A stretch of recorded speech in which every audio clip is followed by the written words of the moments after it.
We are not a people who demean ourselves in that way.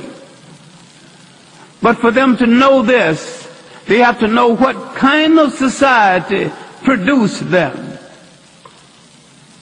Coming out of a collective society, being forced into an individual society in order to survive.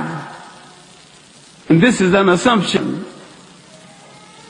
You think that you must take on the traits of your oppressor, when your role is not to take on the traits of your oppressor.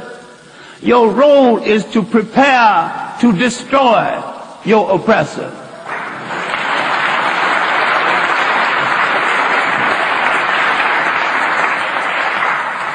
His conduct in the world disgraces everything that can be called democracy, everything that can be called Christianity. It's even a disgrace to the thing that means the most to him, capitalism.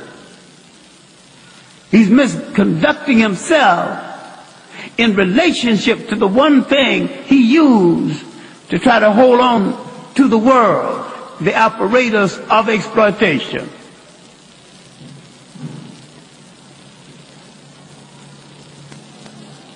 Why can't we tell our children that whosoever God is, all people have the right and the responsibility to look at God through their own imagination and address God in a language of their own creation?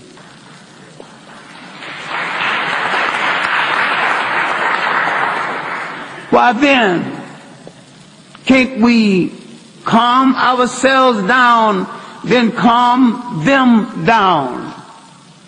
What happened to the big kitchens where the family used to gather, sip some coffee, some lemonade, and began to discuss matters pertaining to the family? And if it gets too delicate, send the children out to play. And when the door opened, it is settled. Our Supreme Court would have met and rendered a decision. We didn't take the matter to the oppressor, not expecting any mercy or understanding from him in the first place. We handled it within the structure of the family. What are we going to tell our children about that period in human history before the first European wore a shoe or lived in a house that had a window, and we produced enduring societies? We did not have a word for jail because no one had ever gone to one. Didn't have a word for orphanage because no one ever thrown away children. Didn't have a word for nursing home or old people's home because no one ever threw away grandpa and grandma. If we could fashion a society that had that much humanity, what can we do for ourselves today? And how can you explain the contradiction of a people who can build the pyramids and can't maintain a candy store in Harlem?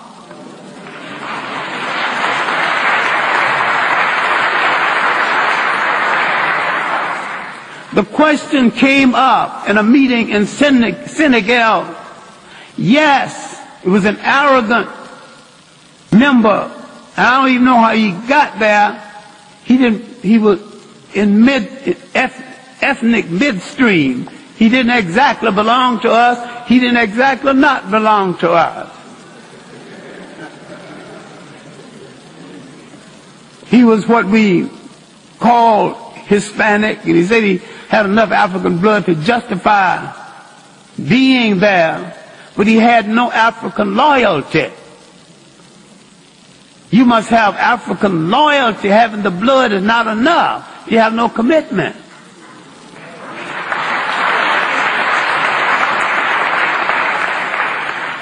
And he kept asking the question very arrogant and contemptuously. Yes, You people built the pyramid. But where are you now? What are you building now? Can you build the pyramid now? Now I finally got tired of all this harangue. Do we need it now? Let's now build what we need right now. We need a railroad system stretching across Africa. And we need to build it. We need to have mining engineers, metal specialists to get the ore from the African earth, not to buy the rails from outside. Everything needs to come from inside of Africa itself. Now that's what we need right now. We need a road system, a rapid transportation in Africa that will take 100 years to complete.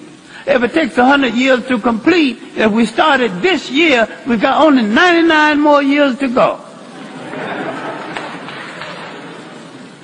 But if you don't start it, you never know when it's going to be finished. We must, in this generation, start things that a generation will have to complete, that another generation will have to complete. What are we going to tell our children about how we survive away from home? What are we going to tell them about the circumstances in Europe and in the world that caused them to be away from home? What are we going to tell them about the massive resistance movements in this country? What are we going to tell them about the most successful slave revolts we've had in the Americas, have been in South America and in the Caribbean islands? Not only what are we going to tell them, what are we going to tell the people of the Caribbean islands who seem to have forgotten about it?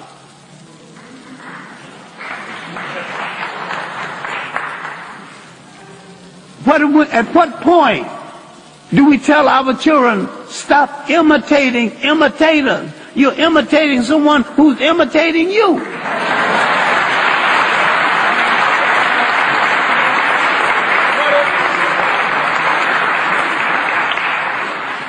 But if you understand the message, you would tell our children, don't waste your time with Greek fraternities and sororities because they got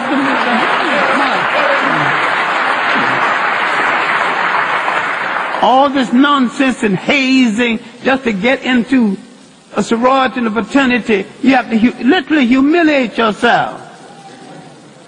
Nothing that you have to humiliate yourself to get into is worth being a part of.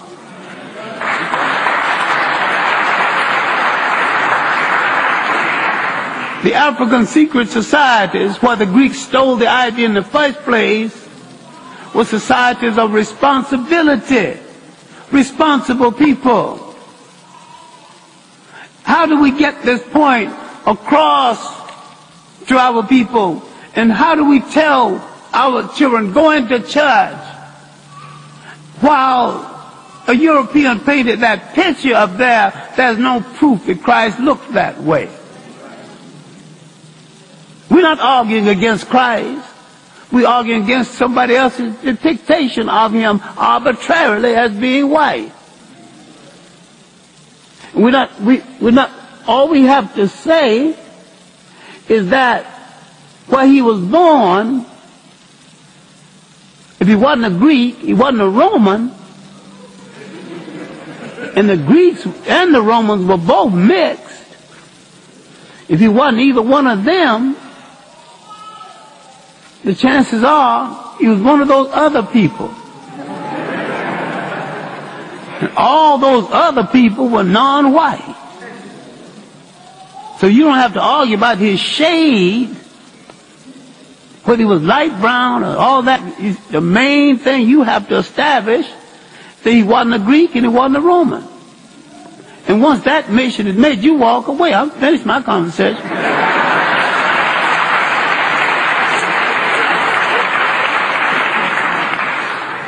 What we have to do is to stop wasting each other's time. We're not arguing against the church. We think the church should be an instrument of a people's liberation. We think everything that touches our life should be an instrument of our liberation. And anything we are part of that fails to be an instrument of our liberation should be thrown into the ash can of history.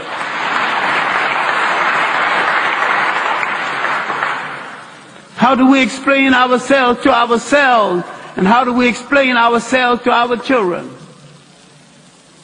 When they read about slavery, tell them, yes, we were slaves, but look this is what we did about it.